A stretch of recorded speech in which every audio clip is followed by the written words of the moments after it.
Halo, Assalamualaikum warahmatullahi wabarakatuh. Terima kasih untuk yang sudah datang ke channel aku. Kalau belum subscribe, tolong jangan lupa di subscribe, kemudian bunyikan lonceng, dan jangan lupa kasih like serta komentar biar aku makin semangat ya. Pernikahan di atas perjanjian, episode 140, di rumah Anto. Coba cek dulu bajunya, apa ada yang kering? Anto kembali bertanya karena melihat Cahaya yang hanya diam. Travel bagnya nggak tembus air kok, jawab Cahaya. Ya sudah kalau gitu, cepat ganti baju, kemudian langsung ke meja makan ya. Simbok sudah siapin makanan, kata Anto dengan tersenyum. Meskipun Mbok Narsi hanyalah asisten rumah tangga, namun Anto begitu sangat menghormati wanita tersebut. Mbok Narsi sudah bekerja dengan kedua orang tuanya ketika Anto masih bayi. Ketika kedua orang tuanya meninggal sekitar 15 tahun yang lalu, Mbok Narsi tetap bersama dengannya.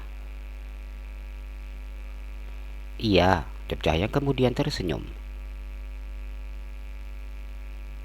Setelah bicara dan memberi perintah untuk keluar dari kamar Cahaya, pria itu tidak bisa menyembunyikan rasa bahagianya karena bisa sedekat ini dengan Cahaya. Sudah lama dia ingin mendekati Cahaya, namun tidak tahu bagaimana caranya. Cahaya mandi terlebih dahulu agar pikiran dan tubuhnya bisa lebih segar. Setelah selesai mandi dan berpakaian, dia pun keluar dari kamar dan langsung menuju ke meja makan. Di sana sudah ada Anto dan Mbok Narsih yang duduk menunggunya. Cahaya, ini diminum susu coklat hangatnya agar badan kamu enak. Kamu hangat, soalnya kan pasti kedinginan, kata Mbok Narsih yang memberikan segelas coklat hangat untuk Cahaya. Cahaya tersenyum dan menganggukkan kepalanya. Dia langsung minum coklat hangat yang diberikan oleh Mbok Narsih. Mbok nggak tahu kalau Mas Anto bakal bawa pacarnya ke sini. Jadi karena itu, Mbok nggak tahu mau masak apa. Jika ada menu-menu sekiranya tidak bisa dimakan atau tidak disukai, kasih tahu si Mbok. Mbok Narsih tersenyum dan masukkan nasi ke dalam piring Cahaya. Enggak ada Mbok, ayah suka semuanya selagi masih halal, kecuali kaki meja itu pun karena keras. Cahaya tersenyum menyengir. Mendengar perkataan Cahaya, Anto dan Mbok Narsih pun tertawa. Sejak dulu, Mbok suka bingung lihat Mas Anto. Mbok kirain dia ini gak tertarik sama cewek, dan gak pernah sekalipun dekat sama cewek. Tahu-taunya saya datang bawa pacarnya. Si Mbok tertawa kecil. Sedangkan wajah Anto tampak merah dan malu karena aibnya yang sudah dibeberkan oleh si Mbok. Cahaya tersenyum canggung mendengar perkataan si Mbok. Dia kemudian memakan nasi beserta lauk pauk yang sudah disediakan oleh Mbok Narsih. Kami nggak punya hubungan apa-apa, Mbok. Jangan jelas hubungannya dengan Anto agar Mbok Narsih tidak salah paham. Sedangkan Anto hanya diam, saya menyantap makanannya. Oh, tidak apa-apa. Sekarang pendekatan dulu segala sesuatu memang tidak perlu terburu-buru. Mbok Narsih tersenyum memandang Anto dan juga Cahaya. Yang membuat Cahaya semakin bingung. Cahaya, kamu tak akan menyesal jika menikah dengan Anto. Simbo sangat mengenali sifatnya. Mas Anto ini sangat baik, sopan, ramah, pekerja keras, jujur dan setia. Kemana lagi coba mau cari pria seperti ini? Simbo kenal betul dengan Mas Anto, sejak dari dia lahir sampai sekarang. Munasi dengan bersemangat promosikan majikannya. Cahaya bingung dan serba salah untuk menjawab. Pada akhirnya, dia milih untuk diam. Anto tersenyum kecil ketika mendengar Mbok Narsih yang terus saja memujinya tanpa henti. Kalau mau istirahat, langsung ke kamar aja, Anto berkata setelah mereka selesai makan malam. Dia tahu wanita itu sangat kelelahan. Iya bang, Mbok, ayah pamit ke kamar dulu.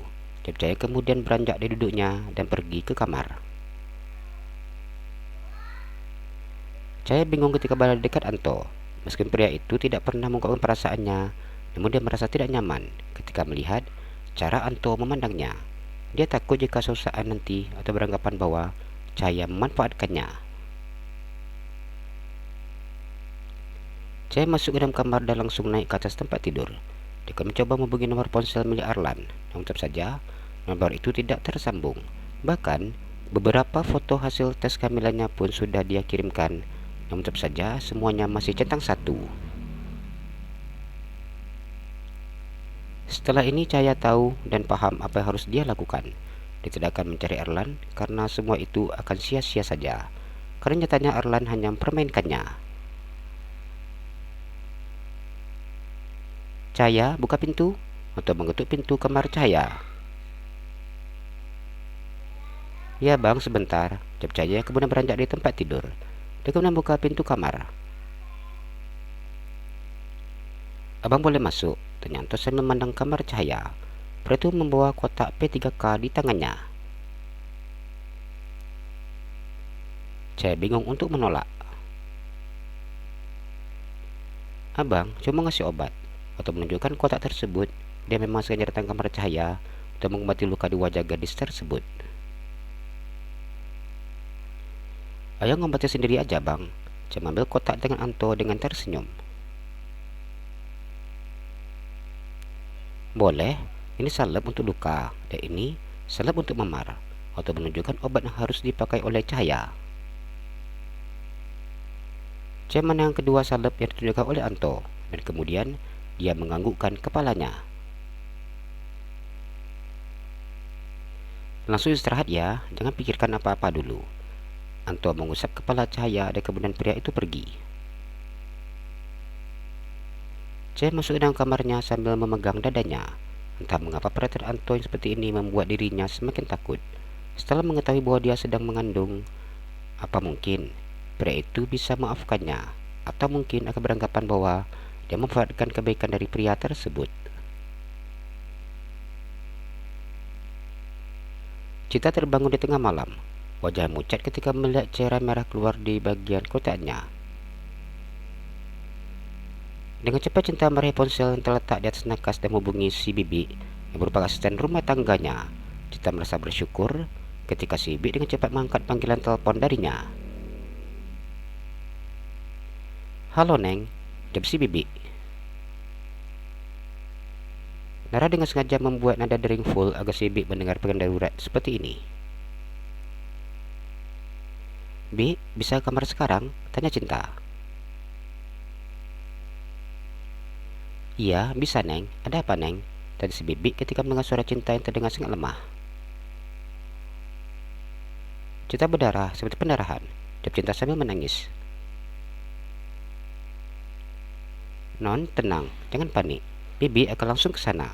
Si Bibi langsung bergegas ke kamar Cinta. Nak, maafin Mami. Cinta menangis dan mengusap perutnya. Mengapa dia tidak mendengarkan ketika Nara yang mengajak untuk kontrol kandungan? Hanya karena terlalu malu serta takut menjadi bahan gunjingan, dia dengan tega mengabaikan anak yang ada dalam kandungannya. Seharusnya Cinta bisa menjadi wanita yang kuat, bukan menjadi wanita lemah dan penakut, bahkan tersembunyi untuk menghindari dari kenyataan. Non Cinta, gimana kondisinya?